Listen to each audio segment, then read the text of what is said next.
Hit TV YouTube channels లో మీ వ్యాపార ప్రకటనలకు మరియు ప్రమోషనల్ ఇంటర్వ్యూస్ కోసం వెంటనే సంప్రదించండి. Hello guys, welcome to hit TV. Present మనతో ఉన్నారు senior political analyst Kilar Nagarjuna గారు. నమస్తే సార్. నమస్తే నిహాల్. సార్, ఈరోజు ఆంధ్రప్రదేశ్ సీఎం చంద్రబాబు నాయుడు గారు అండ్ తెలంగాణ సీఎం రేవంత్ రెడ్డి గారు ఇద్దరు ఈరోజు కలవబోతున్నారు. సో వీళ్ళిద్దరు కలవబోతున్నారు, మంచిదే. ఏ టాపిక్స్ డిస్కస్ చేయాలి? ఇరు రాష్ట్రాలకు సంబంధించి కొన్ని ప్రాబ్లమ్స్ ఉన్నాయి, నీళ్ళకి సంబంధించి కానీ ఇంకోటి కానీ. సో ఎలాంటి టాపిక్స్ డిస్కస్ చేస్తే మంచిదని మీరు భావిస్తున్నారు? అంటే 2014లో రాష్ట్ర విభజన జరిగినప్పుడు ఆంధ్ర తెలంగాణగా రాష్ట్రం విడిపోయింది, మనందరికీ తెలుసు. అయితే ఆ సందర్భంగా ఈ రెండు రాష్ట్రాల మధ్యన షెడ్యూల్ 9 and 10 అనే దాంట్లో ఆస్తుల పంపకానికి సంబంధించినటువంటి కొన్ని విషయాలు ఈ 10 సంవత్సరాల పాటు పరిష్కారం కాకుండా అలాగే ఉండిపోయింది. విచిత్రం ఏంటంటే విభజన జరిగి 10 సంవత్సరాలైనా కానీ ఇప్పటికీ కూడా దాని మీద ఎలాంటి ముందడుగు పడలేదు. అయితే రకరకాల కారణాలు ఉన్నాయి దానికి. పెద్దన్న పాత్ర పోషించి దాన్ని సాల్వ్ చేయాల్సినటువంటి కేంద్ర ప్రభుత్వం కూడా లేఖలు రాయడంతో సరిపోయింది, కానీ దాని మీద ఎలాంటి చర్యలు తీసుకోలేకపోవటం జరిగింది. గతంలో కేసీఆర్ గారు 10 సంవత్సరాల పాటు తెలంగాణకి ముఖ్యమంత్రిగా ఉంటాం.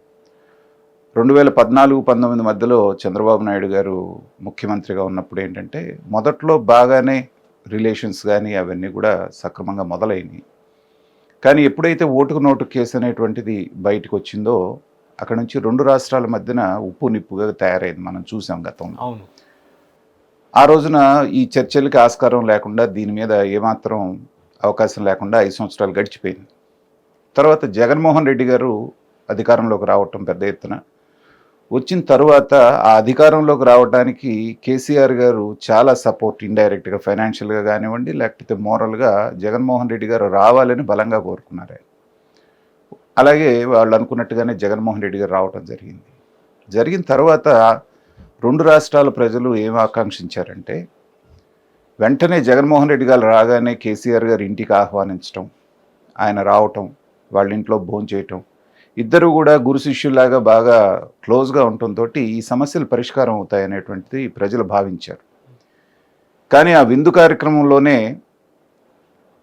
కేసీఆర్ గారు నేను ఇలా కొత్త సెక్రటరియట్ కట్టాలనుకుంటున్నాను, సెక్రటరియట్లో మీకున్నటువంటి వాటాని మాకు ఇచ్చేయండి అని చెప్పేసి అడగటం, వెంటనే ఈయన రెండో ఆలోచన లేకుండా జగన్మోహన్ రెడ్డి గారు హ్యాండ్ ఓవర్ చేయటం జరిగింది. ఆయన పడగొట్టేసి ఇంద్రభవనం లాంటి ఒక సెక్రటరియట్ని కట్టారు, మనకు తెలుసు ఆ విషయం. గతంలో 2014-19 మధ్యలో ఇదే కేసీఆర్ గారు చంద్రబాబు నాయుడు గారిని కన్విన్స్ చేసి తీసుకోవడానికి ఎంత ప్రయత్నం చేసినప్పటికీ అప్పటి గవర్నర్ గారైన నరసింహన్ గారి ద్వారా రాయబారాలు నడిపారు. అయినా చంద్రబాబు నాయుడు గారు ఒకటే చెప్పారు, ఇది ఒకటే ఎందుకు, పరిష్కారం కాకుండా చాలా ఉన్నాయి కదా, వాటన్నిటిని కలిపి దీన్ని కూడా మాట్లాడదాము, వాటితో పాటు ఇదే అని చెప్పేసి ఆయన ఒప్పుకోలేదు. జగన్మోహన్ రెడ్డి గారు ఒప్పుకోవటం, ఆయన సెక్రటరియట్ ఇచ్చేయడం జరిగింది. కానీ తెలంగాణ నుంచి ఆంధ్రాకి ఒక్క నయా పైసా, కనీసం విద్యుత్ బకాయిలే రావాలనేటువంటిది 9,000 కోట్ల దాకా అని ఆంధ్ర ప్రభుత్వం చెప్తుంది, ఒక్క రూపాయి రాలేదు. దానికి కౌంటర్గా తెలంగాణ ప్రభుత్వం మాకి 24,000 కోట్ల రూపాయలు ఆంధ్ర నుంచి రావాలనేటువంటి వాదన వాళ్ళు వినిపిస్తున్నారు. ఈ రెండూ కాదు అని చెప్పి సెంట్రల్ గవర్నమెంట్ ఒకటి తేల్చి ఇన్ని వేల కోట్ల రూపాయలు మీరు బకాయి ఉన్నారు కట్టండి ఆంధ్రాకి అని చెప్పి ఒక లెటర్ కూడా ఇవ్వటం, దాని మీద వాళ్ళు కోర్టుకి వెళ్ళి స్టే తెచ్చుకోవటం, ఇదంతా కూడా చరిత్ర. కారణాలు ఏమైనప్పటికీ కూడా 10 సంవత్సరాలైనా ఇవి పరిష్కారం కాకుండా అలాగే కోల్డ్ స్టోరేజ్లో పడి ఉన్నాయి ఈ సమస్యలన్నీ. ప్రభుత్వాలు మారినాయి. ఇక్కడ తెలంగాణలో రేవంత్ రెడ్డి గారు వచ్చారు, ఆంధ్రాలో చంద్రబాబు నాయుడు గారు వచ్చారు. గతంలో చంద్రబాబు నాయుడు గారి దగ్గరే రేవంత్ రెడ్డి గారు ఉండటం ఒకే పార్టీలో, వీళ్ళిద్దరి మధ్యన పార్టీలు మారినప్పటికీ కూడా సత్సంబంధాలు ఉండటంతో ఏంటంటే ప్రజల ఆకాంక్షలు ఈసారైనా ఈ సమస్య పరిష్కారం అవుతుంది అనేటువంటి దీంట్లో అందరూ కూడా ఎక్స్పెక్ట్ చేస్తున్నారు.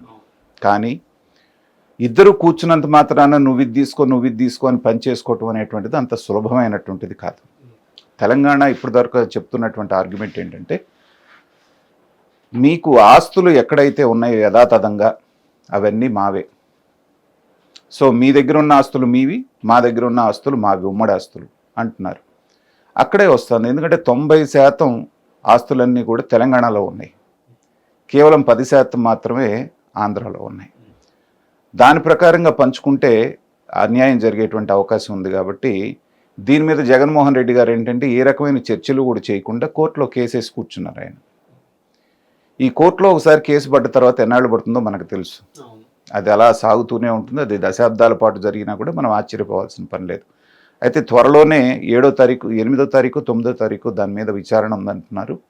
మరి అది ఏం జరుగుతుందో చూడాలి. అయితే విఘ్నులైనటువంటి ఇద్దరు ముఖ్యమంత్రులు ఉన్నారు కాబట్టి కొంచెం పట్టు విడుపు ధోరణిలో గనక చర్చలు ముందుకెళ్తే దాదాపు 200 పైన ఈ ప్రాపర్టీస్ మీద ఇప్పుడున్నటువంటి డిస్ప్యూట్ నడుస్తుంది, పంపకం జరగాలి. దాంట్లో సుమారుగా ఒక 180, 170 దాకా ఉన్నటువంటి వాటి మీద ఏకాభిప్రాయం ఉంది. వాటి మీద ఏం డిస్ప్యూట్ లేదంటున్నారు. ఒక ముందడుగు పడాలి అంటే ఏ వివాదం లేనటువంటి వాటిని సామరస్యంగా వాళ్ళు కనుక పనిచేసుకుంటే, వివాదం ఉన్నటువంటి వాటిని మళ్ళీ నిదానంగా చేసుకున్నా బాగుంటుంది. ఎక్కడో ఒక చోట దీనికి ప్రారంభం జరగాలి అంటే ఇవాళ జరిగేటువంటి మీటింగ్లో ఆ ప్రారంభం జరగవచ్చు అనేటువంటిది మనం ఎక్స్పెక్ట్ చేస్తున్నది. అయితే విచిత్రంగా కొన్ని వాదనలు తెర మీదకి తీసుకొస్తున్నారు. అది ఎవరు చేస్తున్నారనేది తెలియదు కానీ రేవంత్ రెడ్డి గారు తిరుమలలో కూడా వాటా అడగబోతున్నారు, పోర్టుల్లో వాటాలు అడగబోతున్నారు. అలాగే ముంపు మండలాలు ఏవైతే ఉన్నాయో ఆంధ్రాలో కలిపినటువంటి 7 మండలాల్ని వెనక్కి తీసుకోవాలి అనేటువంటి కొన్ని డిమాండ్స్ కొంతమంది మాట్లాడుతున్నారు. అసలు బీఆర్ఎస్ వాళ్ళు అయితే ముంపు మండలాలు వెనక్కి 7 మండలాలు తీసుకోవాలనేటువంటిది గట్టిగా డిమాండ్ చేస్తున్నారు. అంటే దీని ఉద్దేశం ఏంటంటే ఈ చర్చలు అనేటువంటిది ఫలవంతం కాకూడదు అని వారు బలంగా కోరుకుంటున్నారని మనం నమ్మాలి. ఎందుకంటే మీరు 10 సంవత్సరాల్లో ఉండి చాలా సంవత్సరాలు మోడీ గారితో చాలా సన్నిహితంగానే ఉన్నారు. కేసీఆర్ గారు వాళ్ళు పెట్టిన ప్రతి బిల్లుకి సపోర్ట్ చేశారు, వాళ్ళు అడగకుండానే మద్దతు ఇచ్చారు. ఇచ్చినప్పుడు మీరు ఎందుకు అడగలేదు? ఇప్పుడు వచ్చి రేవంత్ రెడ్డి గారు వచ్చి 6 నెలలు అయ్యి చంద్రబాబు నాయుడు గారు నిన్నగాక మొన్న వస్తే వీళ్ళని అడగమని డిమాండ్ చేయడంలో ఏంటంటే వాళ్ళిద్దరి మధ్యన సఖ్యత చెడగొట్టడానికి అనేటువంటిది ఈజీగా కనపడుతుంది.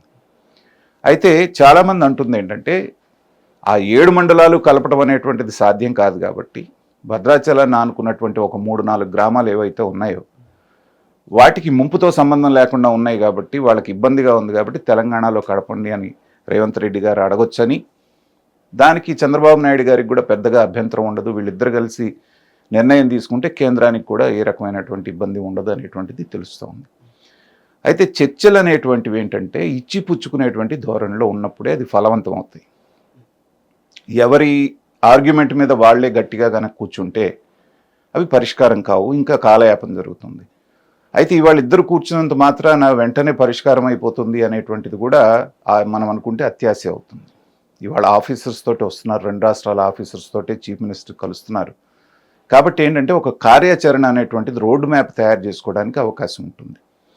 ప్రాథమికంగా జరగాల్సినటువంటి చర్చలు జరిగిన తర్వాత నేను అనుకోవటం ఒక కాలపరిమితితో కూడుకున్నటువంటి ఒక ప్లాన్ ఆఫ్ యాక్షన్ని, కార్యాచరణని తయారు చేసుకొని ముందేది వెనకేది తర్వాత ఏది అనేటువంటి ప్రయారిటీస్ డిసైడ్ చేసుకొని ఇంకా కూడా ఫర్దర్గా ఫ్యూచర్లో ఒక 2-3 సిట్టింగ్స్ జరిగినప్పుడు మాత్రమే దీని మీద ఒక క్లారిటీ వస్తుంది.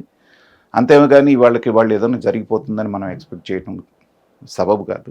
అయితే ఎక్కడో ఒక చోట ఒక ప్రారంభం కావాలి కాబట్టి ఇవాళ ఇద్దరు ముఖ్యమంత్రులు మంచి పరిచయస్తులు, పరస్పరం ఒకళ్ళ మీద ఒకళ్ళకి గౌరవం ఉంది కాబట్టి ఇది ఒక మంచి ముందడుగుగా మనం తీసుకోవచ్చు. హిట్ టీవీ యాప్ ని డౌన్లోడ్ చేసుకోండి. ఇందులో short news, live news, entertainment movies అన్ని అవైలబుల్ గా ఉన్నాయి. Please download Hit TV app. Hit TV app. Hit TV యాప్ని ఫ్రీగా డౌన్లోడ్ చేసుకోండి.